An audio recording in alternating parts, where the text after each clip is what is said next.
സാറിന്റെ സ്കൂളിന്റെ tag line തന്നെ ഞാൻ നോക്കിയപ്പോൾ വാല്യൂ ബേസ്ഡ് എഡ്യൂക്കേഷൻ എന്നുള്ളതാണ്. ഒരു മൂല്യാധിഷ്ഠിത വിദ്യാഭ്യാസത്തിന്റെ പ്രാധാന്യം വളരെ ഏറെയാണ്. അതിനെ ബേസ് ചെയ്തിട്ട് തന്നെയാണ് ജ്യോതിസന്റെ സ്കൂളിന്റെ തുടക്കം മുതൽ നമ്മൾ വാല്യൂ ബേസ്ഡ് എഡ്യൂക്കേഷൻ എന്നും അതുപോലെ തന്നെ വാല്യൂ ഡിസിമിനേറ്റിംഗ് എഡ്യൂക്കേഷൻ എന്നും ഉള്ള രീതിയിൽ അത് ആ ഒരു ക്യാപ്ഷൻ തന്നെ കൊടുത്തിട്ടുള്ളത്. റിലയൻസ് പോലുള്ള കമ്മ്യൂണിക്കേഷൻ ഇതെല്ലാം തന്നെ അനിൽ അംബാനിക്ക് കൊടുത്തു. മുകേഷ് അംബാനിക്ക് അതേ സമയത്ത് മറ്റ് വ്യവസായ മേഖലകളാണ് കൊടുത്തത്. പക്ഷെ അനിൽ അംബാനി ഫെയിലായി. മുകേഷ് അംബാനി ഭയങ്കര സക്സസ്ഫുൾ ആയി. ആരെ കുറിച്ചാ കുട്ടികൾ പഠിക്കേണ്ടേ? പരാജയം എന്തുകൊണ്ട് അദ്ദേഹം പരാജയം നേരിട്ടു, അത് പഠിക്കണം കുട്ടികൾ. അതുപോലെ വർഗീസ് പുളിക്കൻ സാറിനെ കുറിച്ച്, ഡോക്ടർ വർഗീസ് പുളിക്കൻ സാറിനെ വീട്ടിൽ തുടങ്ങിയ ചികിത്സയിൽ നിന്നൊരു ഹോസ്പിറ്റൽ പടുത്തുയർത്തി കേരളത്തിലുള്ളവർക്കെല്ലാം തന്നെ ഏറ്റവും ചെലവ് കുറഞ്ഞ രീതിയിൽ അന്ന് ആതുര ശുശ്രൂഷ നൽകിയ ഒരു വലിയ മനുഷ്യനാണ് ഡോക്ടർ MRS മേനോൻ. അദ്ദേഹം ആരംഭിച്ചതാണ് കോസ്മോപൊളിറ്റൻ ഹോസ്പിറ്റൽ. MRS മേനോന്റെ ഒരൊറ്റ ആളിന്റെ ഒരു ദീർഘദൃഷ്ടി വീക്ഷണമാണ് ആ കാലഘട്ടത്തിലെ ഡോക്ടർമാരാകട്ടെ അല്ലെങ്കിൽ നമ്മുടെ ചിറ്റിലപ്പള്ളി പോലുള്ള വ്യക്തിത്വങ്ങളാകട്ടെ അവരെല്ലാം ഭാവിയിൽ ഓൺടർപ്രണേഴ്സായിട്ട് അവരുടെ ഫീൽഡിൽ ഇതാണ് എന്നെ ഒരുപാട് സ്വാധീനിച്ചിട്ടുള്ളത്. ഞാൻ 10ാം ക്ലാസ്സിൽ പഠിക്കുമ്പോൾ എൻ്റെ കൂടെ പഠിച്ചിരുന്നവരൊക്കെ മാത്സ് വളരെ വീക്കായിരിക്കും, ചിലർ ഇംഗ്ലീഷ് വീക്കായിരിക്കും, അതുപോലെ സയൻസ് വീക്കായിരിക്കും. അപ്പം ഞാൻ ഇവർക്കെല്ലാം എഴുതി പഠിപ്പിച്ചു കൊടുക്കും. അപ്പോൾ അവർ ഭയങ്കര രസമായിട്ട് ആസ്വദിച്ചിട്ട് പറയും നന്നായി മനസ്സിലായെന്ന് പറയും. ട്യൂഷൻ എടുത്തു. 2 പേരായിരുന്നു. പിന്നെ 10, 12, 18, 20, 36, 56, 100 ഒക്കെ ആയി. 3 മാസം കൊണ്ട് പാരലൽ കോളേജായിട്ട് മാറി. 250 കുട്ടികൾ ആദ്യത്തെ വർഷം തന്നെ പഠിക്കാൻ വന്നു. ചെറിയ തോതിൽ കിൻഡർ ഗാർഡൻ തുടങ്ങി. എൻ്റെ മോൻ തന്നെ ആദ്യത്തെ പ്ലേ ക്ലാസ് വിദ്യാർത്ഥിയായി.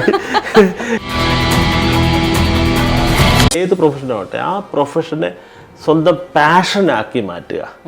ആ പാഷനായി മാറ്റിയെടുത്താൽ മാത്രമേ സാറ്റിസ്ഫാക്ഷൻ ഉണ്ടാവുള്ളൂ. ഇത് തന്നെയാണ് യഥാർത്ഥത്തിൽ എനിക്ക് വിദ്യാർത്ഥികളോട് പറയാനുള്ളത്. ഇത് തന്നെയാണ് രക്ഷിതാക്കളോട് പറയാനുള്ളത്.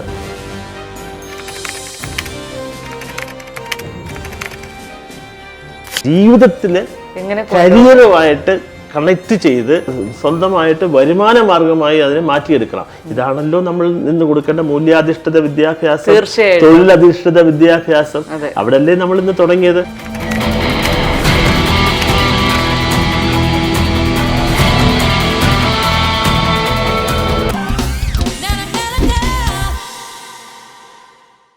Hello everyone, welcome to the show. വിദ്യാഭ്യാസം എന്ന് പറയുന്നത് ഇന്ന് മാർക്ക് വാങ്ങാനുള്ള ഒരു ഉപാധി മാത്രമായി മാറുന്ന ഒരു കാലഘട്ടമാണ്.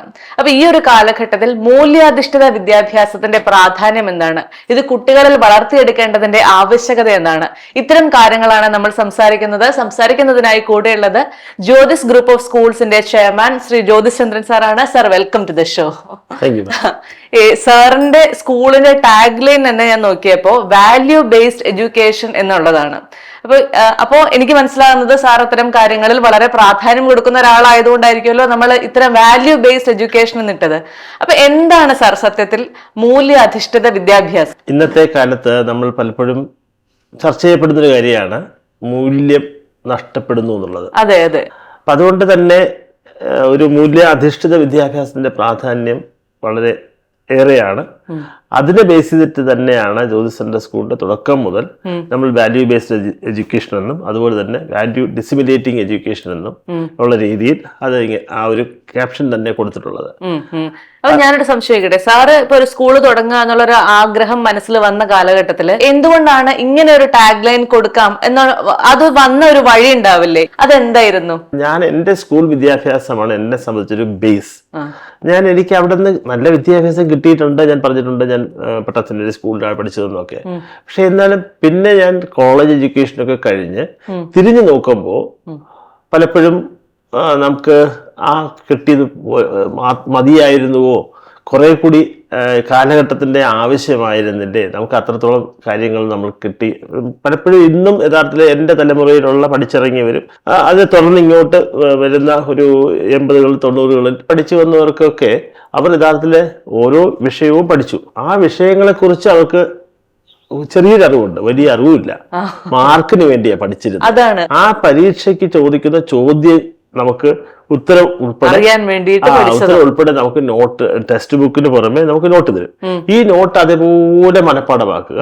അത് പരീക്ഷയ്ക്ക് എഴുതിയാൽ അത് ഫുള്ള് മാത്രമല്ല മുൻപൊക്കെ യഥാർത്ഥത്തിൽ നമ്മൾ വളരെ തെറ്റായ രീതിയിലൊരു വിദ്യാഭ്യാസ രീതിയായിരുന്നു എന്ന് വേണമെങ്കിൽ ഇന്ന് നമ്മൾ തിരിഞ്ഞു നോക്കുമ്പോൾ ഓർക്കും. അതായത് മലയാളത്തില് ഒരു 4, 6, 8 സ്റ്റാൻഡ്സുള്ള പോയം മുഴുവൻ മനഃപ്പാഠമാക്കണം. അതുപോലെ ഇംഗ്ലീഷിലും മനഃപ്പാഠമാക്കണം, ഹിന്ദിയിലും ഉണ്ട്. നമ്മുടെ ക്വസ്റ്റ്യൻ പേപ്പറിൽ കാണുന്ന ഇതുപോലുള്ള അന്നത്തെ ആ പോയംസ് നമുക്ക് റിസൈറ്റ് ചെയ്യാനായിട്ട് വായിച്ചിട്ട് പോയി റെസിറ്റേഷൻ കോമ്പറ്റീഷന് പങ്കെടുക്കുന്നതിൽ തെറ്റൊന്നുമില്ല. പക്ഷെ പരീക്ഷയ്ക്ക് ഇവയെല്ലാം എഴുതേണ്ടി വന്നിരുന്നു. ഇതൊക്കെ എന്തിനായിരുന്നു? അപ്പൊ ആ രീതി എല്ലാം മാറിയിട്ടാണ് ഇപ്പോൾ യഥാർത്ഥത്തില്. അപ്പൊ അന്ന് ഇതൊക്കെ പഠിച്ചത് പരീക്ഷയ്ക്ക് മാർക്ക് വാങ്ങാൻ വേണ്ടിയിട്ടായിരുന്നു എന്നുള്ളതാണ് ഞാൻ സൂചിപ്പിച്ചത്. അപ്പൊ പിന്നത് എന്തായാലും വിദ്യാഭ്യാസ വിദഗ്ധരൊക്കെ മനസ്സിലാക്കി ഇതല്ല വേണ്ടത്, നമുക്ക് യഥാർത്ഥത്തിൽ ഒരു ജോലി വേണം, ജോലിക്ക് വേണ്ടിയിട്ടാണ് പഠിക്കുന്നത്, അല്ലാതെ മാർക്കിന് വേണ്ടിയിട്ടല്ല പഠിക്കുന്നത്. ആ രീതിയിൽ മാറ്റം വന്നു. ആ ഒരു സന്ദർഭത്തിലാണ് നമ്മൾ സ്കൂൾ തുടങ്ങുമ്പോഴേക്കും വെറും മാർക്ക് എന്നുള്ളൊരുപരി മൂല്യബോധം കൂടി വേണം. പഠിക്കുന്ന വിഷയങ്ങളിലൂടെ തന്നെ നമ്മൾ മോറൽ വാല്യൂസ് എന്ന് പറഞ്ഞിട്ട് മോറൽ സയൻസ് എന്ന് പറഞ്ഞും GK എന്ന് പറഞ്ഞും ഒക്കെ നമുക്ക് എന്നൊക്കെ പ്രത്യേകം ടെക്സ്റ്റ് ബുക്കുകൾ ഉണ്ടായിരുന്നു. അപ്പൊ ആ ടെക്സ്റ്റ് ബുക്കുകൾ വെച്ചിട്ട് മോറൽ സയൻസിൽ ടെക്സ്റ്റ് ബുക്ക് തന്നെ വേണമെന്നില്ല, ജനറൽ നോളജിൽ ടെക്സ്റ്റ് ബുക്ക് തന്നെ വേണമെന്ന് ഞാൻ പറയാറില്ല. അതിനൊക്കെ തന്നെ എല്ലാ സബ്ജക്ട്സ് പഠിപ്പിക്കുന്നവർക്കും ജനറൽ നോളജ് പഠിപ്പിക്കാം. എല്ലാ ക്ലാസ് ടീച്ചറിന് മാത്രമായിട്ടോ അല്ലെങ്കിൽ മോറൽ സയൻസ് ടീച്ചറിന് മാത്രമായിട്ടല്ല മോറൽ വാല്യൂസ് പഠിപ്പിക്കേണ്ടത്. അവർ പഠിപ്പിക്കുന്ന ഏത് വിഷയം പഠിപ്പിക്കാനും ഞങ്ങളുടെ സ്കൂളിൽ അങ്ങനെ ചെയ്യുന്നുണ്ട്. എല്ലാ സ്കൂളുകളിലും അങ്ങനെ ചെയ്യുന്നുണ്ടാവണം, അഥവാ ചെയ്യണം.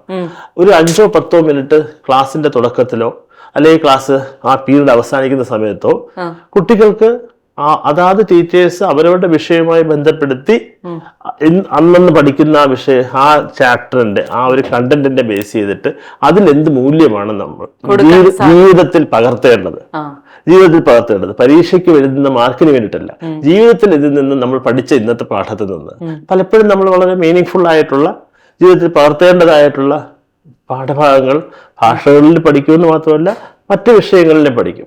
അപ്പൊ ആ വിഷയങ്ങളിൽ പഠിച്ചെടുത്തതിന്റെ ഒരു മോറൽ വാല്യൂസ് ഇതിന്റെ കൂടെ ഇന്റഗ്രേറ്റഡ് എഡ്യൂക്കേഷൻ എന്ന് പറയുന്നത് പോലെ ചേർത്ത് കഴിഞ്ഞാൽ കുട്ടികൾ ആ പഠനത്തിന് രസകരമായി തന്നെ ആസ്വദിക്കുകയും പരീക്ഷയ്ക്ക് എഴുതും, ജീവിതത്തിൽ പകർത്തേണ്ടത് ജീവിതത്തിൽ പകർത്തുകയും ചെയ്യും. ഇപ്പൊ ഞാൻ മനസ്സിലാക്കുന്നത് നമ്മളുടെ മൂല്യങ്ങൾ എന്തൊക്കെയാണ് എന്ന് ചോദിച്ചു കഴിഞ്ഞാൽ എമ്പതി ഒരു മൂല്യമാണ്, ഗ്രാറ്റിറ്റ്യൂഡ് ഒരു മൂല്യമാണ്. അപ്പൊ സാറിനെ സംബന്ധിച്ച് ഏറ്റവും പ്രധാനപ്പെട്ട ഈ മൂല്യങ്ങൾ ഏതൊക്കെയാണ് എന്ന് ചോദിച്ചു കഴിഞ്ഞാൽ സാർ എന്തൊക്കെയായിരിക്കും പറയാ? ലൈഫ് സ്കിൽസിന്റെ ഒരുപാട് ഇമ്പോർട്ടൻസ് നമ്മൾ പണ്ടൊക്കെ പഠിക്കുമ്പോൾ അങ്ങനെ ഒരു വേർഡ് പോലും കേട്ടിട്ടില്ല. നമ്മള് ലൈഫ് എന്ന് പറയുന്ന ജീവിതം എന്നറിയാം, സ്കിൽസ് എന്ന് പറയുന്നത് തീർച്ചയായിട്ടും നൈപുണ്യങ്ങൾ എന്ന് പറയാം. പക്ഷേ അത് ഞാൻ നേരത്തെ പറഞ്ഞതുപോലെ ഇത്തരത്തിലുള്ള വിഷയങ്ങൾ ഓരോന്നും പഠിക്കുന്നതിനുപരി ലൈഫ് സ്കിൽസ് കൂടി ഇന്നത്തെ കാലത്ത് വളരെ വളരെ മുഖ്യമാണ്. അതിനകത്ത് ഏറ്റവും പ്രധാനം എന്ന് പറയുന്നത് മാഡം ഇപ്പൊ സൂചിപ്പിച്ച എമ്പതിയും അതുപോലെ തന്നെ സൂചിപ്പിക്കാത്ത സിമ്പതി, അതാണ് ഏറ്റവും കൂടുതൽ എല്ലാവർക്കും അറിയുന്ന കാര്യം. അതുപോലെ തന്നെ നമ്മുടെ ഒരു ഏറ്റവും ആദ്യമായിട്ട് പറഞ്ഞു കഴിഞ്ഞാൽ യഥാർത്ഥത്തില് സ്വയം ഉള്ള തിരിച്ചറിവാണ്. നമ്മൾ പറയാറില്ലേ നമുക്ക് യഥാർത്ഥത്തിൽ നോളജ് ഒരുപാട് അക്യൂർ ചെയ്യാൻ പറ്റും. ഒരു വൈസ് പേഴ്സൺ ആകുക, ഒരു വിസ്ഡം അക്യൂർ ചെയ്യുക, ഒരു വിവേകശാലിയായിട്ട് തിരിച്ചറിവുള്ള ഒരു വ്യക്തിയായി തീരുക എന്ന് പറയുന്നതിന് കാലങ്ങൾ വേണം. അതൊരു വിദ്യാഭ്യാസത്തിലൂടെ മാത്രം നേടാവുന്ന കാര്യമല്ല. വിദ്യാഭ്യാസം എന്ന് പറയുന്നത് നമ്മളിപ്പോ നേരത്തെ പറഞ്ഞതുപോലെ മാർക്ക് നേടാനും റാങ്ക് നേടാനും ജോലി കിട്ടാനും ഒക്കെ ആവാം. ഈ വിദ്യാഭ്യാസം യഥാർത്ഥത്തില് നമ്മുടെ സുകുമാർ അഴീക്കോട് സാർ പറയുമായിരുന്നു പണ്ടൊക്കെ, വിദ്യാഭ്യാസം ഇല്ലാത്തവരും വിദ്യാഭ്യാസം ഉള്ളവരുമായിട്ടുള്ള വ്യത്യാസം ഇപ്പൊ ഇല്ല. അത് ശരിയാ, പലപ്പോഴും ഞാൻ കേട്ടിട്ടുണ്ട് വിദ്യാഭ്യാസം ഉണ്ടെങ്കിലും വിവേകമില്ല. അതെ, ഇതാണ് ഇങ്ങനെ പറയുമ്പോൾ ആൾക്കാർക്ക് മനസ്സിലായത് എന്താടാ ഗ്രാജുവേഷനും പോസ്റ്റ് ഗ്രാജുവേഷനും ഡോക്ടറേറ്റും ഒക്കെ നേടി വിദ്യാഭ്യാസം നേടി വിദ്യാഭ്യാസം ഇല്ലാത്തവരും തുല്യരാണെന്ന് സുകുമാർ അഴീക്കോടാണ്, ഞാൻ പറഞ്ഞതല്ല. സുകുമാർ അഴീക്കോട് പോലൊരു നമുക്ക് ആരാധിക്കപ്പെടുന്ന ഒരു വ്യക്തിത്വം വേറെ ഇല്ല. നമുക്ക് അധ്യാപകൻ കൂടി ആയിരുന്നുകൊണ്ട്, കോളേജ് അധ്യാപകനും പ്രൊഫസറും ഒക്കെ ആയിരുന്നുകൊണ്ട് അദ്ദേഹത്തിന് അത്രമാത്രം എല്ലാവരും അംഗീകരിച്ചിട്ടുണ്ടായിരുന്നു. പുള്ളി പലപ്പോഴും പുള്ളിയുടെ പ്രസംഗത്തിൽ ഉൾപ്പെടുത്തിയിട്ടുള്ളതാണ് വിദ്യാഭ്യാസം നേടിയവനും വിദ്യാഭ്യാസം ഇല്ലാത്തവരും ഇത് പറഞ്ഞത് 80കളിലും 90കളിലും 2010, 20 പതിറ്റാണ്ടുകൾക്ക് മുമ്പ് പറഞ്ഞതാണ്. അത് ഈ കാലഘട്ടത്തിൽ കുറെ കൂടി അതിന് പ്രസക്തി ഉണ്ടെന്നുള്ളതാണ്. കാരണം വിദ്യാഭ്യാസം നേടിയവരും വിദ്യാഭ്യാസം കുറഞ്ഞവരും തമ്മിൽ വ്യത്യാസം ഇല്ലാതെ വരുന്നതിന്റെ കാരണം മാഡം ഇപ്പൊ പറഞ്ഞത് തന്നെയാണ്. വിവേകം ഉണ്ടാവില്ല, തിരിച്ചറിവില്ലായ്മ. അറിവ് നേടുന്നുണ്ട്, അറിവ് നേടാൻ എല്ലാവർക്കും കഴിയും. ഇതുപോലുള്ള ഒരുപാട് ഇപ്പൊ തന്നെ ഒരുപാട് പേർക്ക് 3ഉം 4ഉം അല്ല 10ഉം 14ഉം 20ഉം PG ഉണ്ട്. എനിക്കത് ഒരുപാട് പേര് അറിയാം. ഞങ്ങളുടെ സ്കൂളിൽ തന്നെ അബദ്ധവശാൽ ഞാനൊരു പ്രിൻസിപ്പലിനെ ഒരു സമയത്ത് അപ്പോയിന്റ് ചെയ്തു. അദ്ദേഹത്തിന് 14 PG ഉണ്ടായിരുന്നതായിട്ടാണ് ഞാൻ വന്നപ്പോ അറിഞ്ഞത്. പിന്നെ കുറച്ചു നാളെ നിന്നുള്ളൂ. പക്ഷെ പിന്നെ ഞാൻ വീണ്ടും ചോദിച്ചപ്പോൾ അദ്ദേഹത്തിന് ഓർമ്മയില്ല, 16ഓ 18ഓ PGയുടെ സർട്ടിഫിക്കറ്റ്സിന്റെ കോപ്പി ഞാൻ കണ്ടിട്ടുണ്ട്. എന്നിട്ട് ഈ അബദ്ധമായത് എങ്ങനെയാണത്? അന്ന് കോവിഡ് സമയത്തായിരുന്നു. ഞാൻ പേരൊന്നും വെളിപ്പെടുത്തില്ല, പാടില്ല. അപ്പൊ അദ്ദേഹത്തിനോട് ഞാൻ ചോദിച്ചു, സാറേ നമ്മുടെ സ്കൂളില് 10th എത്ര കുട്ടികളുണ്ട്? അപ്പൊ കുട്ടികളുടെ എണ്ണം പറഞ്ഞു. അത് തന്നെ തെറ്റായിരുന്നു. ഞാൻ തിരുത്തി, എത്ര ബോയ്സ് ഗേൾസ് ഉണ്ട്? അപ്പൊ അദ്ദേഹം അതും പറഞ്ഞു തെറ്റി. ഞാൻ തിരുത്തി. എനിക്കറിയാം പ്രത്യേകിച്ച് 10th board examination, 12th board examination കുട്ടികൾ എഴുതാൻ പോകുമ്പോൾ അവർക്ക് 9th 11th രജിസ്റ്റർ ചെയ്യുന്നുള്ളത് കൊണ്ട് മുൻകൂട്ടി ഇത് പഠിച്ചു വെക്കണം. പ്രിൻസിപ്പൽമാർ പ്രത്യേകിച്ച് അറിഞ്ഞു വെക്കണം. ഞാൻ പറഞ്ഞ പോട്ടെ സാർ നമ്മുടെ ഉപയോഗിക്കുന്ന ടെക്സ്റ്റ് ബുക്ക് ഏതാണ്? NCERT. ഞാൻ പറഞ്ഞ കറക്റ്റാണ് സാർ, സാറിന്റെ ഉത്തരം വളരെ ശരിയാണ്. 9, 10, 11, 12 ഉപയോഗിക്കുന്ന NCERT ആണ്. പക്ഷെ എനിക്ക് അറിയേണ്ടിയിരുന്നത്, പോട്ടെ അത് ശരിയാ, അടുത്ത് അറിയേണ്ടിയിരുന്നത് നമ്മൾ 1 to 8 ക്ലാസ്സുകളിൽ ഉപയോഗിക്കുന്ന ടെക്സ്റ്റ് ബുക്ക് ഏതാ സാർ? NCERT. നമ്മുടെ സ്കൂളിൽ ഇതുവരെ 1 to 8 NCERT ഉപയോഗിച്ചിട്ടില്ല. വ്യത്യസ്തമായ പബ്ലിഷേഴ്സിന്റെ ആണ്. അപ്പൊ ഇങ്ങനെ, അതായത് ഒരു പ്രിൻസിപ്പിൾ അറിഞ്ഞിരിക്കേണ്ട അടിസ്ഥാനപരമായിട്ടുള്ള കാര്യങ്ങൾ ചോദിച്ചപ്പോൾ 14 പോസ്റ്റ് ഗ്രാജുവേഷനോ 16ഓ 18ഓ പോസ്റ്റ് ഗ്രാജുവേഷൻ ഉണ്ടോ എന്ന് അദ്ദേഹത്തിന് തന്നെ വ്യക്തതയില്ല. പക്ഷേ ഈ ഒരു പ്രിൻസിപ്പൾ ആയിരിക്കുമ്പോൾ ആ സ്കൂളിൽ 10ാം ക്ലാസ്സിൽ എത്ര കുട്ടികൾ പഠിക്കുന്നുണ്ട്, അവർ ബോയ്സ് എത്ര, ഗേൾസ് എത്ര, അതുപോലെ തന്നെ അവർ പഠിക്കുന്ന അല്ലെങ്കിൽ താഴത്തെ മറ്റു ക്ലാസ്സുകളില് അദ്ദേഹം വെറുതെ വീട്ടിലിരിക്കുകയാണ്. കോവിഡാണ്, സ്കൂളിൽ വരണ്ട. അപ്പൊ ടെക്സ്റ്റ് ബുക്കുകളുടെ എല്ലാം കോപ്പീസ് സ്കൂളിൽ ഇടയ്ക്കിടയ്ക്ക് വരും, സ്കൂളിൽ ഇടയ്ക്കിടയ്ക്ക്. അവിടെ ഇരിക്കും, വെറുതെ പ്രത്യേകിച്ച് ഒബ്സർവേഷൻ ഡ്യൂട്ടി ഒന്നും വേണ്ട. മറിച്ച് നോക്കിയാൽ മതി. ഞാൻ വെറുതെ അദ്ദേഹത്തെ ക്വാളിഫിക്കേഷൻസ് ഉള്ളത് കൊണ്ട് ഇംഗ്ലീഷിലെ അറിയാം, ലെസൺസ് ആരൊക്കെയാ സാറേ, ഓതേഴ്സ് ആരൊക്കെയാ സാറേ, ഇങ്ങനെ ചിലത് കൂടെ ചുമ്മാ ചോദിച്ചു. ഈ കാര്യങ്ങളൊന്നും അറിയില്ലായിരുന്നു, മനസ്സിലാവില്ല. അപ്പൊ അതുകൊണ്ട് പ്രായോഗിക അറിവ്, പ്രായോഗിക വിദ്യാഭ്യാസവും പ്രായോഗിക ജീവിതത്തിൽ വേണ്ടുന്നതായ പ്രാക്ടിക്കൽ നോളജ് ഭയങ്കര.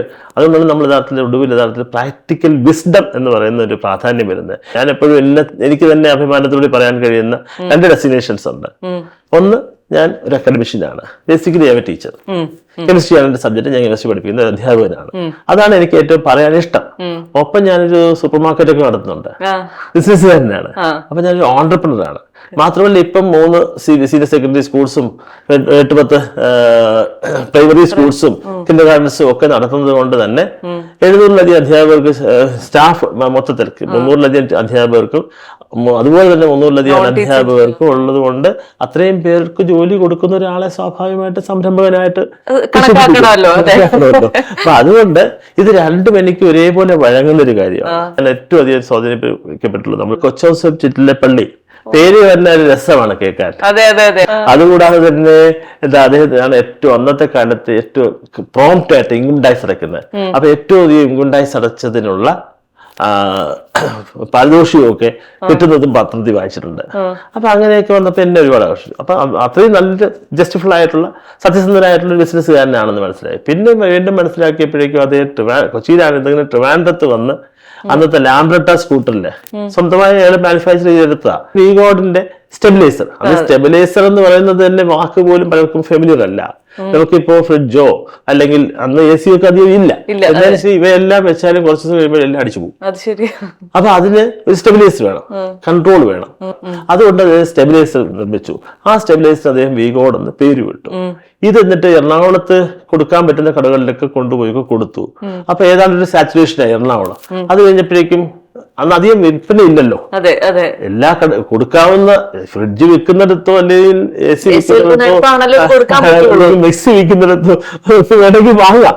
പക്ഷെ ഇതിനൊക്കെ ഒരു ലിമിറ്റ് ഉണ്ട്. അപ്പൊ അതിന് ട്രിവാൻഡ്രത്ത് വന്നു. ട്രിവാൻഡ്രത്ത് വന്നിട്ട് അവിടെ ഈ ലാംബ്രട്ട സ്കൂട്ടറിൽ ഇയാൾ തന്നെ മാനുഫാക്ചർ, ആൾക്കാരെ ഇരുത്തി മാനുഫാക്ചർ ഇയാൾ തന്നെ കൊണ്ടുവന്ന് വിൽക്കുമെന്ന് ഞാൻ മനസ്സിലാക്കിയിട്ടുണ്ട്. ഞാൻ പണ്ട് സൈക്കിളിൽ ഇതുപോലെ പലതും സേവ് ചെയ്ത ആളാണ്. അപ്പൊ അത് കഴിഞ്ഞിട്ട് ഇദ്ദേഹം പിന്നെയാണ് ഇവിടെ അത് സ്റ്റെബിലൈസറിന്റെ സെയിൽസ് ഇങ്ങനെ വളരെ നന്നായിട്ട് പുരോഗമിച്ചു കഴിഞ്ഞപ്പോൾ നാട്ടിൽ വന്നു, കാക്കനാട് വന്ന് ഇവിടെ വീഗാലാൻഡ് തുടങ്ങി.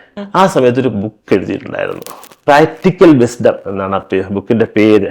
അതിന് 2-3 വോളിയൂംസ് ഉണ്ട്. അപ്പൊ ഇതിനകത്ത് അന്നാണ് യഥാർത്ഥത്തിൽ വിസ്ഡം എന്നുള്ള വാക്ക് തന്നെ വേർഡ് അറിയാം, മീനിങ് അറിയാം, പക്ഷെ അത് അദ്ദേഹത്തിന്റെ ജീവിതത്തിൽ അദ്ദേഹം ഓരോ കാലഘട്ടത്തിലും അദ്ദേഹത്തിന്റെ വിദ്യാഭ്യാസത്തിലൂടെ നേടിയ അറിവ്, ഈ ഫിസിക്സ് പഠിച്ചതും അല്ലെങ്കിൽ എഞ്ചിനീയറിംഗ് പഠിച്ചതും അത് ഏത് രീതിയിൽ ഒരു പ്രോഡക്റ്റ് ആയിട്ട് സ്വയം മാനുഫാക്ചർ ചെയ്യാനും, സ്റ്റോക്കിസ്റ്റും അദ്ദേഹമാണ്, ഡീലറും അദ്ദേഹമാണ്, സപ്ലൈറും അദ്ദേഹമാണ്, സെയിൽസ്മാനും അദ്ദേഹമാണ്. ഇതെല്ലാം ഈ പറഞ്ഞ ലാബ് സ്കൂട്ടറിലുമാണ്. അതൊക്കെ വല്ലാതെ എന്നെ സ്വാധീനിച്ചിട്ടുണ്ട്. അതുപോലെയാണ് ഞാനിപ്പോ കൊച്ചിയിൽ തന്നെ ഇരിക്കുന്നോണ്ട് പറയാം, ഇവിടെ യഥാർത്ഥത്തിലൊരു നമ്മളിപ്പോ എല്ലാവരും അറിയുന്ന ഒരു മെഡിക്കൽ ട്രസ്റ്റ് ഹോസ്പിറ്റൽ ഉണ്ട്. അത് ഇതുപോലെ ആരംഭിച്ചത് doctor PA Varghese Pulickan sir ഇതുപോലെ വിദേശത്ത് കേരളത്തിൽ പഠിച്ചു, MBBS കഴിഞ്ഞു, വിദേശത്ത് പോയി MD മറ്റുമൊക്കെ പാസ്സായി നാട്ടിൽ വന്നു. അങ്ങനെ ഇന്ന് ഹോസ്പിറ്റൽസ് ഒന്നുമില്ല. ആ കാലഘട്ടത്തിലാണ് വർഗീസ് പുളിക്കൻ സാറ് ഇവിടെ ഒരു സ്വന്തമായിട്ട് വീട്ടിലെ രോഗികളെ പരിശോധിക്കുകയും സാമ്പിൾ മെഡിസിൻസ് ഒക്കെ അന്ന് മെഡിക്കൽ റെപ്പുണ്ട്, ആ കിട്ടുന്നതൊക്കെ ഫ്രീ ആയിട്ട് കൊടുക്കുകയും ഒരു ആതുര സേവനം എന്ന് പറയുന്ന അക്ഷരാർത്ഥത്തിൽ അദ്ദേഹം നടപ്പാക്കിക്കൊണ്ടിരുന്നു. ഇത്തരത്തിൽ അന്ന് ഇദ്ദേഹം ആരംഭിച്ചിട്ട് വീട്ടിൽ തന്നെ രോഗികളെ പരിശോധിക്കുകയും പിന്നെ വീട്ടിൽ രോഗിയെ കിടത്തേണ്ടി വന്നു. അത് കഴിഞ്ഞതിന് ശേഷമാണ് ചെറിയ രീതിയിൽ ഒരു ഹോസ്പിറ്റൽ, 2 പേർക്ക് കിടക്കാനുള്ള ബെഡ്, 4 പേർക്ക്, 10 പേർക്ക്, 20 പേർക്ക്, 50 പേർക്ക്. ഒടുവിൽ അദ്ദേഹം 2004 മരണപ്പെടുമ്പോൾ 750ഓളം ബെഡുള്ള ഹോസ്പിറ്റലായി. ഇതേ രീതി. അപ്പൊ അതുകൊണ്ട് തന്നെ ഞാൻ ഇതുപോലെ വർഗീസ് പുളിക്കൻ സാറിനെ ഇതുപോലൊരു കുഞ്ഞ് ഇതായിട്ട് വീട്ടിൽ തുടങ്ങിയ ചികിത്സയിൽ നിന്നൊരു ഹോസ്പിറ്റൽ പടുത്തുയർത്തി കൊച്ചിക്കാർക്ക് മാത്രമല്ല കേരളത്തിലുള്ളവർക്കെല്ലാം തന്നെ ഏറ്റവും ചെലവ് കുറഞ്ഞ രീതിയിൽ അന്ന് ആതുര ശുശ്രൂഷ നൽകിയ ഒരു വലിയ മനുഷ്യനാണ്, മഹത്തായ മനുഷ്യനാണ്. അതുപോലെയാണ് തിരുവനന്തപുരത്തും ഇതുപോലെ ഞാൻ വളരെ സൂക്ഷ്മമായി നിരീക്ഷിക്കുന്ന മറ്റൊരാളുണ്ടായിരുന്നു, ഡോക്ടർ MRS മേനോൻ. അദ്ദേഹം ആരംഭിച്ചതാണ് കോസ്മോപൊളിറ്റൻ ഹോസ്പിറ്റൽ. 52 വയസ്സിലോ 51 വയസ്സിലാണ് അദ്ദേഹം മരണപ്പെടുന്നത്. അപ്പൊ ആ MRS മേനോന്റെ ഒരൊറ്റ ആളിന്റെ ഒരു ദീർഘദൃഷ്ടി വീക്ഷണമാണ്. അപ്പൊ ഇങ്ങനെ ഓരോ ആ കാലഘട്ടത്തില് ഡോക്ടർമാരാകട്ടെ അല്ലെങ്കിൽ നമ്മുടെ ചിറ്റിലപ്പള്ളി പോലുള്ള വ്യക്തിത്വങ്ങളാകട്ടെ അവരെല്ലാം ഭാവിയിൽ ഓൺടർപ്രണേഴ്സ് ആയിട്ട് അവരുടെ ഫീൽഡിൽ ഇതാണ് എന്നെ ഒരുപാട് സ്വാധീനിച്ചിട്ടുള്ളത്. ആണ്. ഞാനിത് സാറ് പറഞ്ഞുകൊണ്ടിരിക്കുന്നതിനിടയ്ക്ക് ശ്രദ്ധിച്ച ഒരു കാര്യമുണ്ട്. ഞാനും ഇതുപോലെ സൈക്കിളിലൊക്കെ ഒരുപാട് യാത്ര ചെയ്തിട്ടുണ്ടെന്ന്. അപ്പൊ ആ സാറിന്റെ ആ യാത്ര അത് എങ്ങനെയായിരുന്നു? അതായത് അങ്ങനെ നമ്മളൊരു ഇന്ന് ഞങ്ങൾ നോക്കുമ്പോൾ വളരെ സക്സസ്ഫുൾ ആയി നിൽക്കുന്ന ഒരു ഓണ്ടർപ്രണർ ആണ്. ജ്യോതിസ് ഗ്രൂപ്പ് ഓഫ് സ്കൂൾസ് ഉണ്ടായിരുന്നു, പറഞ്ഞ പോലെ സാറ് മറ്റ് പല ബിസിനസ്സുകളും ചെയ്യുന്നുണ്ട്. അപ്പൊ ഇത്രയും അധികം ആളുകൾക്ക് ഒരു വരുമാനം കൊടുക്കുന്നുണ്ട്, ഒരു വരുമാന ദാതാവാണ്. അപ്പൊ സാറിന്റെ ആ തുടക്കം എന്ന് പറയുന്നത് എങ്ങനെയായിരുന്നു? ഇങ്ങനെയുള്ള പല ആളുകളെയും കാണുമ്പോൾ നമുക്കൊരു സ്പാർക്ക് ഉണ്ട് അത് ചെയ്യണമെന്ന്. പക്ഷെ അത് ചെയ്യാനൊരു ധൈര്യം വേണം, അത് എടുത്തു ചാടാൻ ആ റിസ്ക് എടുക്കാനുള്ള ഒരു ഡിറ്റർമിനേഷൻ വേണം. അതൊക്കെ എങ്ങനെയായിരുന്നു സംഭവിച്ചത്? ഇതിന് ഇപ്പൊ ഞാൻ ചുരുക്കി പറയാം. ഞാൻ സൈക്കിളിൽ വെക്കാൻ ആദ്യം കൊണ്ടുപോയത് ചക്കയും മാങ്ങയും മുരിങ്ങയ്ക്കയും അതുപോലുള്ള വീട്ടില് നട്ട് വളർത്തി കൃഷി ചെയ്യുന്ന പ്ലാവിൽ നിന്ന് കിട്ടുന്ന ചക്ക. ആ ചക്ക എന്ന് പറയുന്നത് സാധാരണ അന്നൊക്കെ യഥാർത്ഥത്തിൽ എന്റെ അമ്മ, ഞങ്ങൾ 8 മക്കൾ, അപ്പൊ ഈ 8 മക്കളെ ഉൾപ്പെടെ എല്ലാരെയും തീറ്റണ്ടേ, അച്ഛന്റെ ഒരാളുടെ വരുമാനമാണ്. ഈ 8 പേര് ഞങ്ങളിൽ 3-4 വയസ്സിന്റെ പ്രായ വ്യത്യാസമേ ഉള്ളൂ. സ്കൂളിലോ അല്ലെങ്കിൽ കോളേജിലോ പഠിച്ചുകൊണ്ടിരിക്കുകയാണ്. ആരും വരുമാനമില്ല. അച്ഛനൊരു അന്നത്തെ കാലത്താണെങ്കിൽ അതിനെ ജൗളി വ്യാപാരം എന്നാ പറയുന്നത്. അപ്പൊ അന്നത്തെ കൈത്തറി വസ്ത്രങ്ങളാണ്. കൈത്തറി വസ്ത്രങ്ങൾ അതായത് ബാലാപുരത്തു നിന്നോ അല്ലെങ്കിൽ കേരളത്തിന്റെ നാനാഭാഗത്തു നിന്നും മാത്രമല്ല മധുരയിൽ നിന്നും മറ്റ് സംസ്ഥാനങ്ങളിൽ നിന്നും മുമ്പ് മഹാരാഷ്ട്രയിലൊക്കെ പോലും അച്ഛൻ അന്ന് യാത്ര ചെയ്ത് അവിടെ നിന്നെല്ലാം പോയി വസ്ത്രങ്ങൾ ഓർഡർ കൊടുത്ത് അവിടെ നിന്ന് വാങ്ങിക്കൊണ്ടുവന്ന് തൊടുപുഴയായിരുന്നു ബിസിനസ് ചെയ്യുന്നത്. അവിടെ ഒരു പാലസ് ലോഡ്ജ് എന്ന് പറയുന്ന ലോഡ്ജ് മൊത്തത്തിൽ അച്ഛൻ വാടകയ്ക്ക് ആദ്യം 1 മുറി വാടകയ്ക്ക് എടുത്ത് 2 മുറിയായി. പിന്നെ ആ ബിൽഡിംഗ് മൊത്തം AR ശങ്കരൻ പാലസ് ലോഡ്ജ് എന്ന് എഴുതി കാർഡ് കത്ത് അയച്ചു കഴിഞ്ഞാൽ അച്ഛന് കിട്ടും. അങ്ങനെയായിരുന്നു. അങ്ങനെ അപ്പൊ അന്ന് അപ്പൊ അച്ഛൻ അങ്ങനെ ബിസിനസ് ചെയ്യുന്നു. പക്ഷെ ആ മാസത്തിൽ 1-2-3 ആഴ്ച കൂടുമ്പോഴോ 1-2 മാസം കൂടുമ്പോഴോ ഒക്കെ ആയിരിക്കും അച്ഛൻ നാട്ടിൽ വരുന്നത്. അപ്പൊ വീട്ടിലെ യഥാർത്ഥത്തിൽ അമ്മയ്ക്ക് എല്ലാ മാസവും ഒന്നും അച്ഛൻ ഇങ്ങനെ പൈസ അയച്ചു കൊടുക്കുന്നില്ല. അപ്പൊ വീട്ടിലെ അമ്മയ്ക്ക് സ്വാഭാവികമായിട്ടും ഒരു വരുമാനം വേറെ ഉണ്ടാകണം. അപ്പൊ വീട്ടിലെ നാട്ടിൽ അത്യാവശ്യം 3 ഏക്കറോളം വസ്തുവുണ്ട്. അപ്പൊ അതിനകത്ത് എല്ലാം ചേമ്പും ചേനയും കാശിലും മലയിലങ്ങും അതുപോലുള്ള എല്ലാ കിഴങ്ങ് വർഗ്ഗങ്ങളും കപ്പ മരിശീനയും തെങ്ങും പ്ലാവും മാവും എല്ലാം ഉണ്ട്. മാങ്ങയും ചക്കയൊക്കെ ഉണ്ടാകുമ്പോ അതെല്ലാം നമുക്കിതെല്ലാം കൂടെ എന്തിനാ, അപ്പൊ ഇത് സർപ്ലസ് വരും. മാത്രമല്ല സർപ്ലസ് വേണം, കാരണം എങ്കിൽ മാത്രമേ വരുമാനം ഉണ്ടാവുള്ളൂ. അപ്പൊ വീട്ടിൽ നിന്ന് മാങ്ങ യഥാർത്ഥം മിക്കവാറും ഞങ്ങൾക്ക് സീസൺ ഒന്നുമില്ല, നിറച്ച് എപ്പോഴും വെള്ളം ഒഴിക്കുമായിരുന്നു. അപ്പൊ അതുകൊണ്ട് മാവില് മിക്കവാറും ഒരു 12 മാസത്തിൽ ഒരു 8 മാസമെങ്കിലും മാങ്ങ കിട്ടും.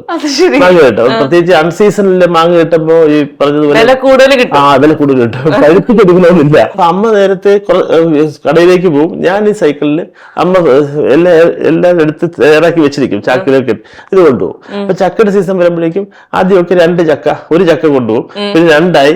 ഞാൻ പലപ്പോഴും അടുത്തൊക്കെ പറഞ്ഞിട്ടുണ്ട് 9 ചക്ക വരെ ഒരു സൈക്കിളിൽ കൊണ്ടുപോകും.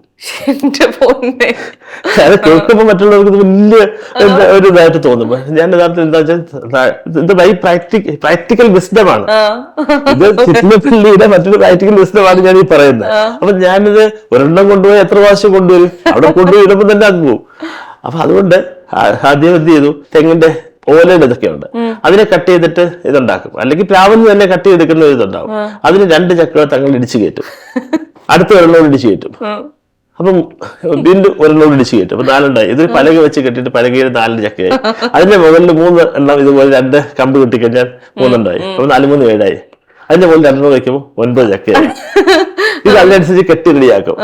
സൈക്കിളിനെ കൊണ്ട് ഇതിനകത്ത് മുൻഭാരം എന്നൊക്കെ ഉള്ളൊരു സംഭവം ഉണ്ടല്ലോ, അപ്പൊ ഒരെണ്ണം 2 കൂടെ വെക്കുമോ 10ആയി. അതാകുമ്പോ കറക്റ്റായി. അപ്പൊ ഇതിന്റെ ഇടയ്ക്ക് കായെല്ലാം എടുത്ത് വെച്ച് കയറി കഴിഞ്ഞാൽ സൈക്കിളൊക്കെ വെക്കുമോ. പിന്നെ ഞാൻ അവിടെ കൊണ്ടുപോയി അമ്മയ്ക്ക് അത് ഇട്ട് കൊടുത്തിട്ട് അമ്മ ഈ ചക്ക മുഴുവൻ ഒന്നിച്ചായിട്ട് വേണ്ടവർക്ക് കൊടുക്കും, ചിലപ്പോൾ 2ആയിട്ടോ 4ആയിട്ടോ കട്ട് ചെയ്ത് കൊടുക്കും.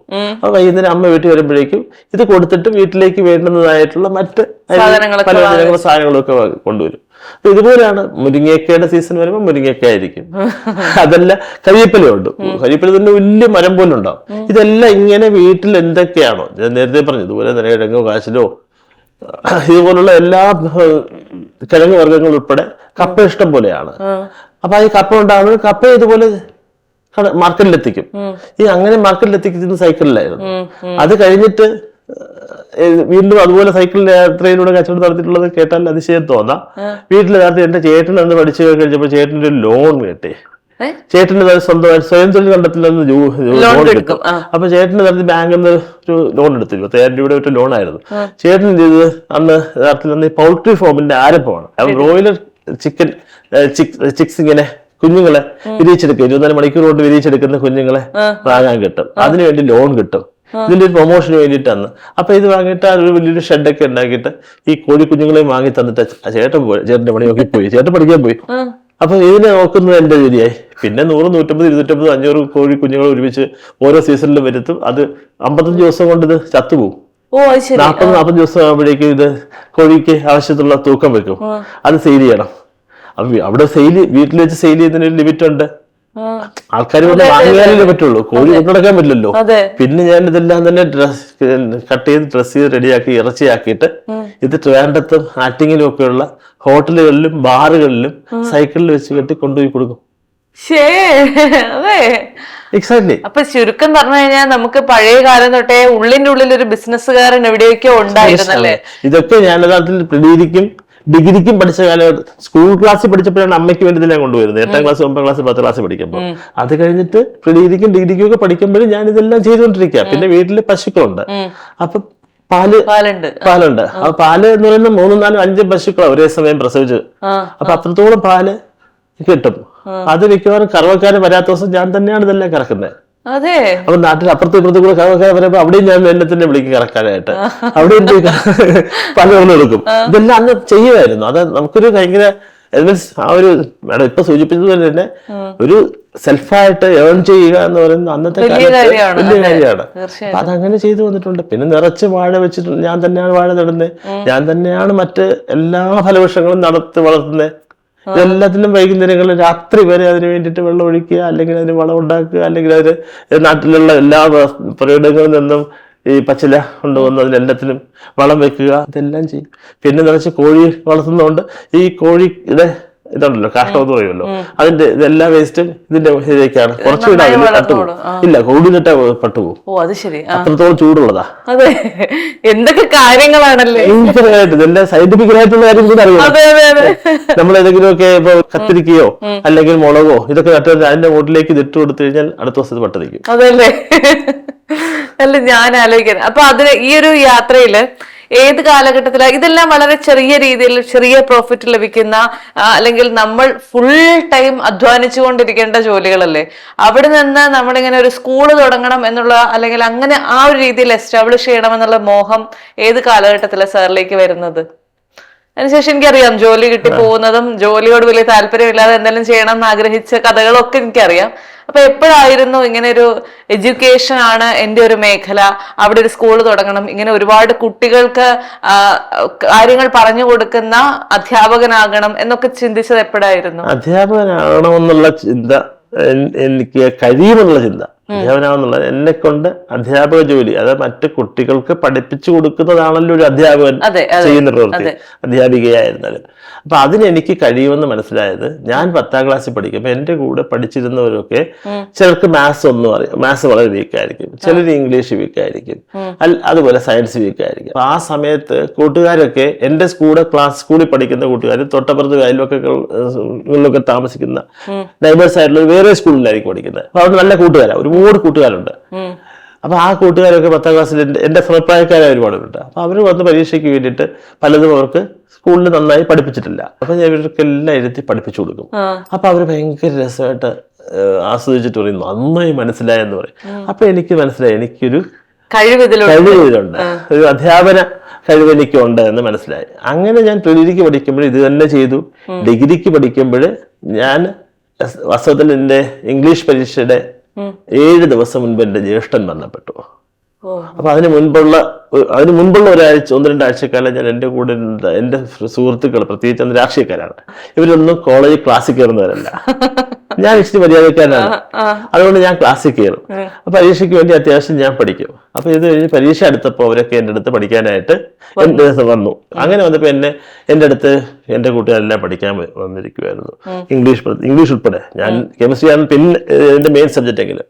ബിക്കോസ് ക്ലാസ്സിൽ കയറിയിട്ടുള്ളത് എനിക്ക് ഷേക്സ്പിയറും ഡ്രാമ എന്ന് കുറച്ച് ഫിനിസ് എനിക്ക് പഠിപ്പിച്ചു കൊടുക്കാൻ അറിയാം, അതിന്റെ ക്യാരക്ടേഴ്സ് അറിയാം, ആൻസറിന്റെ മേൻ അതിനകത്ത് ലൂക്കയും സർജിയസും ഒക്കെയുള്ള ക്യാരക്ടേഴ്സ് അറിയാം, ക്യാരക്ടർ സ്റ്റഡി പഠിപ്പിച്ചു കൊടുക്കാൻ അറിയാം, അതിനകത്ത് അനോട്ടേഷനും എസ്സേയും ഒക്കെ ആണല്ലോ, ഷോർട്ട് ക്വസ്റ്റ്യൻസ് ഇതെല്ലാം പറഞ്ഞു കൊടുക്കാൻ അറിയാം. ഇതെല്ലാം ഇരുത്തി അതിനേക്കാൾ ഏറ്റവും ഗ്രാമർ കോമ്പോസിഷൻ ഉണ്ട്. ഗ്രാമറൊക്കെ അന്ന് എനിക്ക് നന്നായിട്ട് അറിയാം. അന്ന് ഇതെല്ലാം പരീക്ഷയ്ക്ക് ചോദിക്കുന്ന ക്വസ്റ്റ്യൻസ് പറഞ്ഞു കൊടുക്കും. ഒടുവിൽ പക്ഷേ എന്റെ ജ്യേഷ്ഠന്റെ വാർത്തയാണ് ഞാനൊരു ദിവസം അവിചാരിതമായി കേൾക്കുന്നത്. അപ്പൊ അങ്ങനെ എന്റെ പഠിത്തം നിന്നു. അപ്പൊ പരീക്ഷയ്ക്ക് ഒടുവിൽ വീട്ടുകാരെല്ലാം നിർബന്ധിച്ച് പറഞ്ഞ് ഞാൻ പോയി പരീക്ഷ എഴുതി. റിസൾട്ട് വന്നു കഴിഞ്ഞപ്പം ഇംഗ്ലീഷ് എപ്പോഴും തോൽക്കും. അന്നൊക്കെ ഒരു 30-30% പേര് മാത്രമാണ് ജയിക്കുന്നത്. ജയിച്ചവരുടെ കൂട്ടത്തിൽ ഞാനുണ്ട്. പക്ഷെ ഞാൻ അന്ന് പഠിപ്പിച്ചവരൊക്കെ തന്നെ ഫെയിലായി. കാരണം അവർക്ക് 7 ദിവസം പിന്നെ അവരൊന്നും പഠിച്ചില്ല. പക്ഷെ പിന്നെ അതിനുശേഷം ഞാൻ അന്നൊക്കെ സെപ്റ്റംബർ കമ്പാർട്ട്മെന്റ് എക്സാമിനേഷൻ ഉണ്ട്. ആ സമയത്ത് ഞാൻ ഇംഗ്ലീഷ് പാസ്സായ ആളാ. ഞാൻ ഈ ഫ്രണ്ട്സിനെ എന്റെ കൂടെ ഉണ്ടായിരുന്ന 7 പേര്, എന്റെ കൂടെ ഉണ്ടായിരുന്ന മറ്റു കൂട്ടുകാരും അല്ലാതെ തോറ്റവരെ എല്ലാരെയും കൂടെ വിളിച്ചിരുത്തി പഠിപ്പിച്ചു. അവരെല്ലാരെയും ജയിപ്പിച്ചു. ആ സെപ്റ്റംബറിലെ എക്സാമിനേഷന് പ്രൈവറ്റ് സ്റ്റഡി എന്നാ പറയുന്നത്, ജയിച്ചു. അപ്പൊ അതുകൂടെ ആയപ്പോ എനിക്ക് മനസ്സിലായി ഞാൻ അധ്യാപകനാകാൻ യോഗ്യനാണ് എന്ന്. എന്നിട്ട് കെമിസ്ട്രിയുടെ ട്യൂഷൻ എടുത്തു. അങ്ങനെ കെമിസ്ട്രി ട്യൂഷൻ എടുത്തു. അന്ന് 2 പേരായിരുന്നു. അത് പിന്നെ 10, 12, 18, 20, 36, 56, 100 ഒക്കെ ആയി. പിന്നെ അത് പാരലൽ കോളേജായിട്ട് മാറി. 3 മാസം കൊണ്ട് പാരലൽ കോളേജായിട്ട് മാറി. 250-ലധികം കുട്ടികൾ ആദ്യത്തെ വർഷം തന്നെ പഠിക്കാൻ വന്നു. പിന്നെ അത് 1000-ലധികം വിദ്യാർത്ഥികളുള്ള പാരലൽ കോളേജായിട്ട് മാറി. അത് കഴിഞ്ഞ് എനിക്ക് 86-ല് പാരലൽ കോളേജ് തുടങ്ങി. എനിക്ക് 89 നവംബർ 1 കേരളപ്പിറവി ദിവസം ജോലി കിട്ടി. KSIDCയുടെ കീഴിലുള്ള കേരള സ്റ്റേറ്റ് സാനിറ്റൈസേഷൻ കെമിക്കൽസ് എന്ന് പറയുന്ന ആസ്പിരിൻ പ്ലാന്റ് എന്ന് പറയുന്ന അറിയപ്പെടുന്ന സ്ഥാപനത്തിൽ, പൊതുമേഖലാ സ്ഥാപനം. ആസ്പിരിൻ മാനുഫാക്ചർ ചെയ്യുന്ന രാജ്യത്തെ ഒരേ ഒരു പൊതുമേഖലാ സ്ഥാപനമായിരുന്നു അന്ന് ഗൗരിയമ്മയായിരുന്നു വ്യവസായ വകുപ്പ് മന്ത്രിയൊക്കെ. അവിടെ ജോലി ചെയ്തു. 11 വർഷം കഴിഞ്ഞപ്പോൾ അത് റിസൈൻ ചെയ്തു. VRS എടുത്തു. VRS എടുത്തതിന് ശേഷമാണ് വാസ്തവത്തിൽ സ്കൂളിന് വേണ്ടിയിട്ട് ഒരു 2 വർഷത്തോളം ഒരുപാട് സ്കൂളുകൾ, ഇവിടെ എറണാകുളത്ത് ഉൾപ്പെടെ, ഇവിടുത്തെ രാജഗിരിയിലും ഇവിടുത്തെ ചോയ്സ് ഇന്റർനാഷണൽ സ്കൂളിലും തൃപ്പൂണിത്തുറയിലും ഇവിടുത്തെ ഗിരിനഗറിലുള്ള ഭാരതീയ വിദ്യാഭവൻ സ്കൂളിൽ ഉൾപ്പെടെ കോട്ടയത്തെ പള്ളിക്കൂടമായിരുന്നാലും കോഴിക്കോട് സിലൂരിസായാലും ഇങ്ങനെ ഒരുപാട് സ്കൂളുകളിൽ ഞാൻ 2 വർഷം വിസിറ്റ് ചെയ്തു. മനസ്സിലാക്കാൻ അവിടെ എല്ലാം KG ക്ലാസ്സുകളുടെ അതാണ് ഏറ്റവും ബേസ് ആയിട്ട് അറിയേണ്ടത്.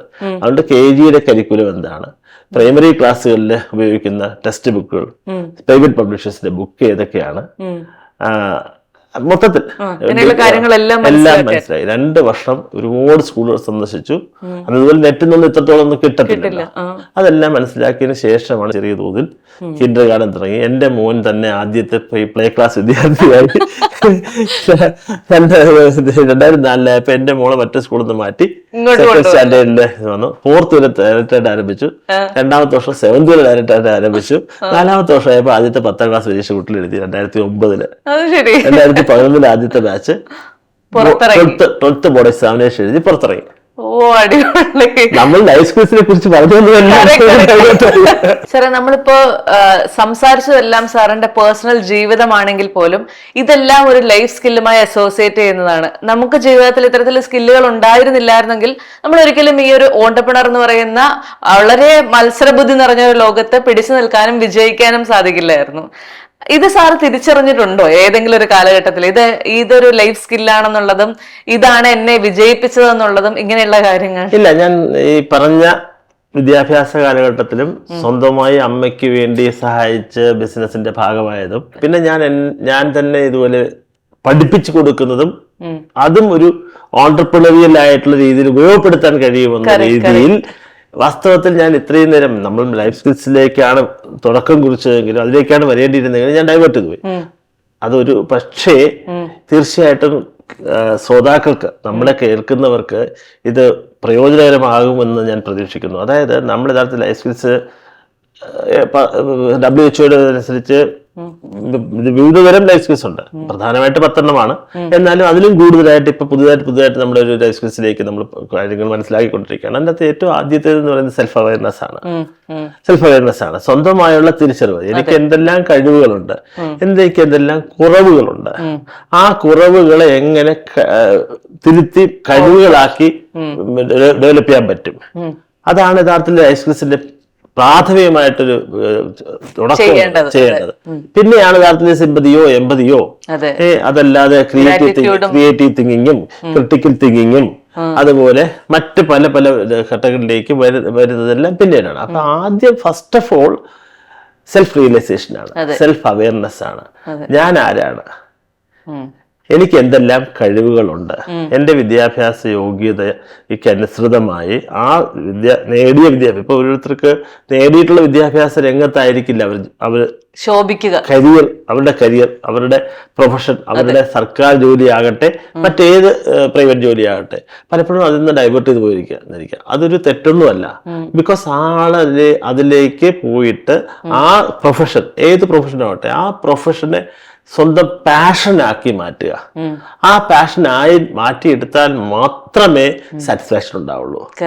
ജോബ് സാറ്റിസ്ഫാക്ഷൻ എന്ന് പറയുന്നതിനകത്തൊരു വലിയ ഘടകമാണ്. അല്ലാതെ ഒരു ഫിനാൻഷ്യൽ ബെനിഫിറ്റിലൂടെ ഒരിക്കലും ആരും ഒരുപാട് എക്സൽ ചെയ്യത്തൊന്നുമില്ല. അപ്പൊ അതുകൊണ്ട് ഞാൻ ഇപ്പൊ പറഞ്ഞതെല്ലാം തന്നെ ഇത് തന്നെയാണ് യഥാർത്ഥത്തിൽ എനിക്ക് വിദ്യാർത്ഥികളോട് പറയാനുള്ളത്, ഇത് തന്നെയാണ് രക്ഷിതാക്കളോട് പറയാനുള്ളത്, ഇത് തന്നെയാണ് എൻ്റെ ഈ പറഞ്ഞ രീതിയിലുള്ള ഞാൻ എന്നെ തിരിച്ചറിയുകയായിരുന്നു. ഇത് തന്നെയാണ് അധ്യാപകരോടും പറയാനുള്ളത്. അധ്യാപകർ അവരുടെ വിഷയങ്ങളിൽ നീ ഇത്ര മാർക്ക് വാങ്ങണം, നിനക്ക് എന്താ ഫിസിക്സ് പഠിച്ചാൽ എന്താ, ഫിസിക്സ് മനസ്സിലാവില്ല എന്ന് പറയുന്നത് എന്തുകൊണ്ടാ, ഫിസിക്സ് നല്ല എളുപ്പമല്ലേ, ന്യൂമറിക്കൽസ് ഒക്കെ ആയിട്ട് വളരെ എളുപ്പമല്ലേ, ഇങ്ങനെ ചോദിച്ചാൽ ഫിസിക്സ് പഠിക്കാൻ താല്പര്യമില്ല. ഫിസിക്സ് പഠിക്കാൻ താല്പര്യമില്ല. ഫിസിക്സ് പഠിക്കാൻ താല്പര്യമില്ലാത്ത ആൾക്ക് അവന് ബിസിനസ് സ്റ്റഡീസിനോടാണ് താല്പര്യം, അവനൊരു ഓൺട്രപ്രണർ ആകാനാണ് ആഗ്രഹം. അവന്റെ താരത്തില് ഓൺട്രപ്രണർഷിപ്പ് ഇപ്പൊ വിഷയമായിട്ട് എന്നെ പോലെ ഞാൻ നേരത്തെ പറഞ്ഞവർ ആരും ഓൺട്രപ്രണർഷിപ്പ് എന്ന് പറയുന്നത് വാക്ക് പോലും കേട്ടിട്ടില്ല. പിന്നെ സിലബസും ഡിഗ്രി കോഴ്സും പ്ലസ് ടുവിൽ ഓൺട്രപ്രണർഷിപ്പ് ഇപ്പൊ യഥാർത്ഥത്തില് ഒരു ഓപ്പറേറ്റ് സബ്ജക്റ്റ് ആണ്. ടാക്സേഷൻ ഉണ്ട്, ഫിനാൻഷ്യൽ മാർക്കറ്റിംഗ് മാനേജ്മെന്റ് ഉണ്ട്. ഇപ്പം എന്താ പറയാ, ഡിഗ്രിക്ക് തന്നെ ബികോമിൽ തന്നെ ഒരുപാട് പേപ്പേഴ്സ് വേറെ ഉണ്ട്. ഇപ്പൊ ഈ പേപ്പേഴ്സ് ഒന്നും അക്കൗണ്ടിങ്ങും ഓഡിറ്റിങ്ങും ടാക്സ് കൺസൾട്ടൻസി ഇതൊന്നും അന്നൊന്നും ഇല്ല. ലിമിറ്റഡ് നമ്പർ ഓഫ് പേപ്പേഴ്സ് പഠിക്കുന്നുള്ളൂ. അതിനെ എങ്ങനെ ജീവിതത്തില് കരിയറുമായിട്ട് കണക്ട് ചെയ്ത് ഒരു സ്വന്തമായിട്ട് വരുമാന മാർഗമായി അതിനെ മാറ്റിയെടുക്കണം. ഇതാണല്ലോ നമ്മൾ നിന്ന് കൊടുക്കേണ്ട മൂല്യാധിഷ്ഠിത വിദ്യാഭ്യാസം, തൊഴിലധിഷ്ഠിത വിദ്യാഭ്യാസം. അവിടെയല്ലേ നമ്മൾ ഇന്ന് തുടങ്ങിയത്. അപ്പൊ ആ മൂല്യാധിഷ്ഠിത വിദ്യാഭ്യാസം സ്വമേധയാ കുട്ടികൾ ആർജിച്ചെടുക്കാൻ കഴിയും. അവർ പഠിക്കുന്ന പാഠഭാഗങ്ങളിൽ നിന്ന് അധ്യാപകർ പറഞ്ഞു കൊടുക്കുന്നതിലുപരി സ്വയം അവര് തന്നെ സ്വയം ആ മൂല്യബോധം വളർത്തിയെടുക്കാനായിട്ട് എക്സ്ട്രാ എന്തൊക്കെ റിസോഴ്സസ് അവർക്ക് ലഭിക്കുമോ അതെല്ലാം അവർക്ക് അവരവരുടെ ഓരോ ക്ലാസ്സിലും ഇപ്പൊ 6, 7, 8, 9, 10, 11, 12 ക്ലാസ്സുകളിൽ 5th വരെയുള്ള കുഞ്ഞു മക്കളെ വിടാം. അവർക്ക് അതിനുള്ള രീതിയിലുള്ളൊരു സെൽഫ് റിയലൈസേഷൻ, സെൽഫ് അവയർനെസ് എന്ന് പറയുന്ന ഒരു കോൺഷ്യസ്നെസ്സിലേക്ക് അവർ എത്തുന്നില്ല ഏജ് അതിനനുസരിച്ച്. പക്ഷെ 6th മുതൽ അതിനകത്തൊരു കോൺഷ്യസ്നെസ് ഉണ്ട്. ബട്ട് അത് അവരിൽ ഉണ്ടാക്കിയെടുക്കുക എന്ന് പറയുന്നത് അധ്യാപകരുടെ കടമയാണ്. അപ്പൊ അങ്ങനെയാകുമ്പോൾ സ്വാഭാവികമായിട്ടും അവർ പഠിക്കുന്ന ഓരോ വിഷയവും അവർക്ക് ജീവിതത്തിൽ ഭാവിയിൽ തൊഴിൽ മേഖലകളിലേക്ക് പ്രവേശിക്കാൻ ഉപകരിക്കുന്നത് ഏതായിരിക്കും എന്ന് മനസ്സിലാക്കാൻ പറ്റും. അപ്പൊ ഞാൻ ഉൾപ്പെടെ ഉള്ളവരൊക്കെ തന്നെ അന്നത്തെ കാലത്ത് നമുക്ക് ഇത്രത്തോളം തൊഴിൽ മേഖലകളില്ല. അപ്പൊ അതുകൊണ്ടാണ് ഞാൻ ചക്ക വിറ്റും മാങ്ങ വിറ്റും അല്ലെങ്കിൽ കോഴി കച്ചവടം നടത്തിയും ഒക്കെ ജീവിതം. അതുപോലെ ഓഫ്കോഴ്സ് ഞാൻ പിന്നീട് ഒടുവിൽ എവിടെ നിൽക്കുന്നത്, എവിടെയാ ഞാൻ കൂടുതലായിട്ട് സ്റ്റിക്ക് ഓൺ ചെയ്തത് അധ്യാപനത്തിലാണ്. കാരണം ഞാൻ 10ാം ക്ലാസ് പഠിച്ചപ്പോൾ കൂട്ടുകാരെ പഠിപ്പിച്ചവർക്ക് മനസ്സിലായി, ഡിഗ്രിക്ക് പഠിച്ചവർ കൂട്ടുകാരെ പഠിപ്പിച്ചവർക്ക് മനസ്സിലായി. അത് കഴിഞ്ഞ് ഞാൻ PGക്ക് പഠിക്കുമ്പോൾ ഞാൻ ഒരു പാരലൽ കോളേജ് നടത്തി ട്യൂഷൻ തുടങ്ങി പാരലൽ കോളേജായിട്ട് മാറി. അവിടെയും വിദ്യാഭ്യാസം നൽകിയപ്പോൾ കുട്ടികൾ അത് മനസ്സിലാകുന്നുണ്ടെന്ന് പറഞ്ഞു. അപ്പൊ ആ കുട്ടികളെ എനിക്ക് യഥാർത്ഥത്തിൽ അവർ തിരഞ്ഞെടുത്തിരുന്ന വിഷയങ്ങൾ, അവയില് ഏതൊക്കെ വിഷയങ്ങളിലായിരിക്കും നിങ്ങൾക്ക് പിന്നീടൊരു കരിയർ നേടിയെടുക്കാൻ കഴിയുന്നതെന്ന് ഒരു കരിയർ ഗൈഡൻസ് അറിഞ്ഞോ അറിയാതെയോ കുട്ടികൾക്ക് കൊടുക്കാൻ കഴിഞ്ഞു. നമ്മൾ പറഞ്ഞു വന്നപ്പോ ലൈഫ് സ്കിൽസുമായി റിലേറ്റഡ് ആയിട്ട് തന്നെയാണ് ഞാൻ ഈ പറഞ്ഞ ചിറ്റിലപ്പള്ളി മുതൽ മറ്റ് ഡോക്ടേഴ്സിനെ ഉൾപ്പെടെ ഒക്കെ പറഞ്ഞത്. ഇതൊക്കെ തന്നെ ഞാൻ എൻ്റെ വിദ്യാഭ്യാസ കാലഘട്ടത്തിലൂടെ കടന്നു പോകുമ്പോൾ എൻ്റെ കരിക്കുലം, എൻ്റെ ടെക്സ്റ്റ് ബുക്സ്, എൻ്റെ സബ്ജക്ട്സ് ഓരോന്നും പഠിക്കുന്നതിനുപരിയായിട്ട് ഇവരുടെ എല്ലാം ഹിസ്റ്ററി, ബയോഗ്രഫീസ്, ഇവരുടെ ജീവിതം എങ്ങനെ ഇവർ ഈ നിലകളിൽ എത്തിച്ചേർന്നു എന്നുള്ളത് ഞാൻ പറഞ്ഞല്ലോ. പ്രാക്ടിക്കൽ വിസ്ഡം എന്ന് പറയുന്ന കൊച്ചു ബുക്ക് ഉൾപ്പെടെ കിട്ടുമ്പോൾ അവയെല്ലാം വായിച്ചു. മാത്രമല്ല അന്നൊക്കെ യഥാർത്ഥം നമുക്ക് പത്രങ്ങളിലെ വീക്കെൻഡ് എഡിഷനിൽ വാരാന്ത്യ പതിപ്പില് അത് കേരളകൗമുദിയാകട്ടെ, മലയാള മനോരമയാകട്ടെ, മാതൃഭൂമിയാകട്ടെ, അതുപോലെ തന്നെ അന്നത്തെ എല്ലാം കലാകൗമുദി പോലുള്ള മലയാള വാരികയൊക്കെ പോലുള്ള വീക്കിലികളിലൊക്കെ ആനുകാലികങ്ങളിലൊക്കെ ഒരുപാട് ഇതുപോലുള്ള നമുക്ക് നോവലുകളും മറ്റുമൊന്നുമല്ല ഞാൻ കൂടുതൽ വായിക്കാൻ ഇഷ്ടപ്പെട്ടിരുന്നത്. വായിച്ചിരുന്നല്ല, പക്ഷെ എന്നാൽ ഞാൻ വായിക്കാൻ ഇഷ്ടപ്പെട്ടത് ഇതുപോലുള്ള ഓരോ വ്യക്തിത്വങ്ങളുടെയും ജീവിത വിജയം. അപ്പൊ അത് തന്നെയാണ് വാസ്തവത്തിൽ ലൈഫ് സ്കിൽസ്. അതിലൂടെ തന്നെയാണ് യഥാർത്ഥത്തിൽ അവരുടെ ഓരോ പ്രോബ്ലംസും അവരെങ്ങനെ സോൾവ് ചെയ്തു. നമ്മുടെ ലീലാകൃഷ്ണൻ നായരുടെയൊക്കെ ബുക്കൊക്കെ ഞാൻ യഥാർത്ഥത്തിൽ എന്റെ കൈ കിട്ടിയപ്പോഴേക്കും ഞാൻ ഒറ്റ രാത്രി കൊണ്ടാണ് വായിച്ചു തീർത്തേ. കൃഷ്ണലീല അത് വാസ്തവത്തിൽ ഞാൻ വിലയ്ക്ക് വാങ്ങിയതല്ല. ഒരു ദിവസം ഞാൻ നേരത്തെ സ്കൂളിൽ നിന്ന് അവിടെ തിരിച്ച് വീട്ടിലെത്തുമ്പോൾ ഓഫീസിൽ നിന്ന് എനിക്ക് ഒരു പാക്കറ്റ് തന്നു. ഞാൻ വീട്ടിൽ കൊണ്ടുപോയി പൊട്ടിച്ച് നോക്കുമ്പോഴേക്കും പുസ്തകം കൃഷ്ണലീല. വാസ്തവത്തിൽ അത് ഞാൻ ഭക്ഷണമൊക്കെ കഴിഞ്ഞ് രാത്രി അത് വായിക്കാൻ തുടങ്ങി. അത് പൂർണ്ണമായും വെളുപ്പിനെ ആയെന്ന് തോന്നുന്നു, 4-5 മണിയായി. ഒറ്റ ഇരിപ്പിലിരുന്ന് അത് പൂർണ്ണമായും വായിച്ചു. കാരണം അത്രമാത്രമായിരുന്നു അദ്ദേഹം പ്രതിസന്ധികൾ നേരിട്ടത്. നമ്മളിപ്പോ അനിൽ അംബാനിയുടെയും മുകേഷ് അംബാനിയുടെയും കാര്യങ്ങൾ പറയും, അതിൽ ഏറ്റവും നല്ല കണ്ണായ സ്ഥലം എന്ന് പറയുമല്ലോ. അതുപോലെയാണ് റിലയൻസ് പോലുള്ള കമ്മ്യൂണിക്കേഷൻ ഇതെല്ലാം തന്നെ അനിൽ അംബാനിക്ക് കൊടുത്തു. മുകേഷ് അംബാനിക്ക് അതേ സമയത്ത് മറ്റ് വ്യവസായ മേഖലകളാണ് കൊടുത്തത്. അത് മാത്രമല്ല ഏറ്റവും നല്ല ബ്യൂറോക്രാറ്റ്സിനെ, ഏറ്റവും നല്ല ഉദ്യോഗസ്ഥരെ എല്ലാരെയും, പ്രൊഫഷണൽസിനെ എല്ലാരെയും കൊടുത്തത് അനിൽ അംബാനിക്കാണ്. പക്ഷെ അനിൽ അംബാനി ഫെയിലായി. മുകേഷ് അംബാനി ഭയങ്കര സക്സസ്ഫുൾ ആയി.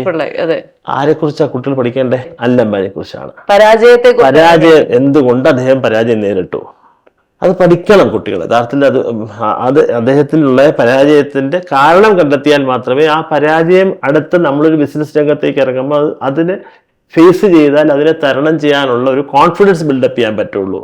അത് തന്നെയാണ് ലൈഫ് സ്കിൽസ്.